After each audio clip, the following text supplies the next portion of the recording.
Yes, can I help you?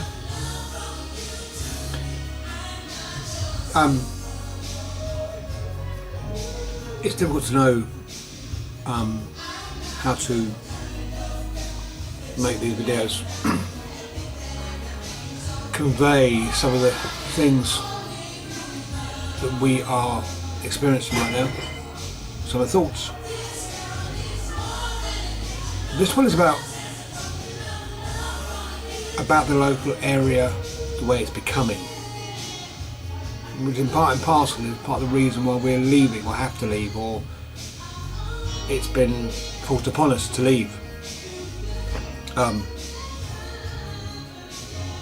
If it was just a standard trading area, and if enterprise inns hadn't been losing so much money, as we generally believe firmly is the opinion, and that's the market's take as well, the market has clearly indicated a lack of confidence, regardless of what enterprise may have you believe. It's been a while since they paid their shareholders. What it was felt holistic to the area. We'll leave the enterprise thing for another day. Until we get out of here, we've got to be careful what we publish. I was in the UK up until 1980. I went to Germany with the army and didn't really come back full time until 1999. When I did come back, I noticed things had changed. One expects something to change in 20 years. I had been back periodically, for a couple of weeks here and there to see mum and dad and have a break and, get the kids to meet their grandparents, etc. But something fundamentally had changed in the general culture. And a lot of the stuff I'm saying and will be saying is what I've told my regulars over the years. I boiled it down to what I generally called a fear of consequence had gone. The fear of consequence was a term I used to describe the fact that people now did what they wanted to do without fear of consequence. You could spit in the street, no consequence. You could throw your rubbish down, no consequence. You could break into a house, and the most the consequence would be might be a slapped wrist. You could carry a knife, stab somebody. And there was no thought as to the consequence of your actions. People didn't have a fear of what the police would do. There was no fear of what the court would do to you. It could be PC gone too much, human rights gone too far. But what was missing was that fear of consequence. And I compared it to the army, which obviously I would do. In so much as if you did something, if you cut the corner of the square, in the camp, every camp had a square, and if the RSM saw you or one of the provost staff, you were in trouble. There was a consequence to what you'd just done. Your actions had a consequence, and you would suffer. You would do marked drills, you would do extra duties, you would be charged, it would cost you money. So you didn't do those things because of the fear of consequence. And this is what's missing in the UK. Now, although I didn't grow up in Leyton, I grew up in South London. It's pretty much kind of the same, just a bit more compact and populated here, but very similar. And whilst I wasn't in the 70s and 80s, now in 2017, for the past 2 years or so, what we call the trendies, the millennials, the beards, the veggies that moved in the area, they are lovely people, don't get me wrong, they're genuinely nice people, and that's the thing. They're nice, they're friendly, they're polite, they don't swear at us, they don't come in and say, why's my beer gone up 5p? They're just normal. That's not saying my locals aren't, but they behave in a way that used to be normal back in the 70s. You didn't go in and moan, you didn't go in and shout at the landlord. It happened occasionally, I suppose, but not on a daily basis. So in many ways, this new influx over the past 2-3 years, and it's coming to a crescendo now.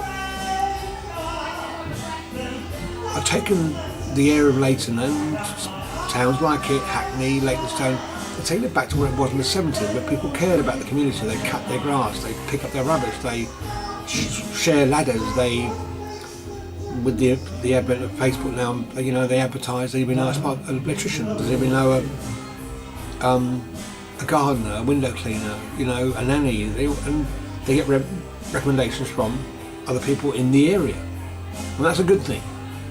It's given this urban village, as it were, a sense of community back. It's come at a price though. Whilst they do and are lovely people, they don't come to the pub 5 days a week. They're old school, regularly used to. You used to come in every day and this was work, home, dinner, pub, back, sleep. Pretty much 5 days a week. Some more, some a bit less, but essentially it was their local. It's where they went as part of their routine. It was very much a part of who they were. Now the young millennials, the young trendies come in once a week. They come in once a week because on Tuesday they're going to a box park and they eat a burger that looks like my dog threw it up. On Wednesday they're going to go to an art exhibition. Thursday they're going to go for a walk around the local marshes and see the wildlife. Friday they're probably going to go away and see Mummy and Daddy in Cambridge. Some come in twice a week, but essentially once a week, at the most twice, is about it. And the trouble for us is that until next year, 2018, when all the building work is finished, there's about 9,000 homes going up around here. There won't be enough once a weekers, as it were, to sustain us sufficiently to make an impact. The brewery go, you're doing okay. As far as they're concerned, they want somebody else in with them as a partnership to spend loads of money, do the place up, and then make it more of a destination place. And it will all kind of come to fruition around the same time that these 9,000 homes are pretty much built, and there's more once a weekers in the area. Sadly for us, we won't be here at the time. Even if we tried to stay a further year, they would squeeze and lean. And when we left next year, we get 2 times rate of value, which is £33,000 a year. We get 10 grand for the FLF and Bob your uncle. But then, more importantly, most importantly, they would then take the dilapidations off. That would leave us with about £5,000. Are going now, and again, more details on our dealings with Enterprise at a later date. We were able, via a couple of long emails from me and Rita, to exert some pressure, which made them feel the need to make us a reasonable offer. Not what we asked for, didn't expect to get that, but a reasonable offer to go a year early, with no dilapidations. That's the thing. And they couldn't really charge it, I suppose. They could have done legally, but they know they're going to come in and gut the place anyway because they want to make it dead trendy for the regulars. They want to extend the garden, great. They can do it now. The knotweed's finished, which took Enterprise and their partners 4 years to clear for us, although it was their responsibility, 4 years. So yeah, the area's going back to being a village. The sad thing is, in many ways, and most of the millennials I've met, that we've become friends with as well, actually like the place the way it is. They don't want it to go trendy. They don't want it to be over child friendly. They don't want pushchairs and prams in every corner. They like the fact it's a bit run down. There's a few cracks in the paperwork. There's a bit of carpet torn. The benches aren't 100%, but they like it because when you walk in, you can relax straight away, in so much as you can just relax like in your front room. That's always been the way with pubs, I thought. But you made it feel like an extension of your front room. And it should feel that way, comfortable, at ease. No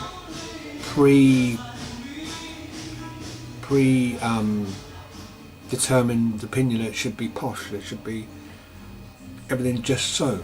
That's not the way they want it. But I don't think. I do think pubs like this, and I will do a video next couple of days showing every nook and cranny of this place. I don't think millennials really want. I think it will come back to that, but it will take 10-15 years, and it will, whatever they do now for the next 2 years, that'll be it, I think. And over the next 10 years it will slowly go back to becoming same as it is now, just a different shade of pink or cookie brown. So no, they made us an offer we couldn't really refuse. Would like to have done, but we'd have a legal aid lawyer and they would have had a QC. So it's, you know, David and Goliath, and they've got a lot more Goliath than we've got our one David. So anyway, the area's going back to being a village kind of thing, but urban. Tremendous transport links, fantastic area to live, I suppose, if you can afford to stay here. Whilst I was from South London, I'd always kind of considered if I came back to UK and was going to come into my sort of age, I would go back to South London. Can't afford it. Everywhere from Bermondsey to Broadstairs has become overpriced. Ever up to North Watford Gap is the same. It's just, you know, if you can get an hour away from London and commute, that's it. That area goes up in price. And with H2 blah blah, whatever it's called, the new rail links, and there will be more to come. More and more miles of track will make it commutable to come to London and commute. So I think we're making the right decision for the time, and it is gut-wrenchingly sad. Hopefully in one of the videos I will again go into that in more detail, keep you guys updated. But as far as the village goes, it's a nice village. It's got a village feel to it, the people moving in are nice. Sadly, I think some of the locals, the real born here locals, will leave and move away because they'll run out of money to live here. The council's getting very, very greedy, but I think they'll also want to retire from this high-speed lifestyle that is Leyton.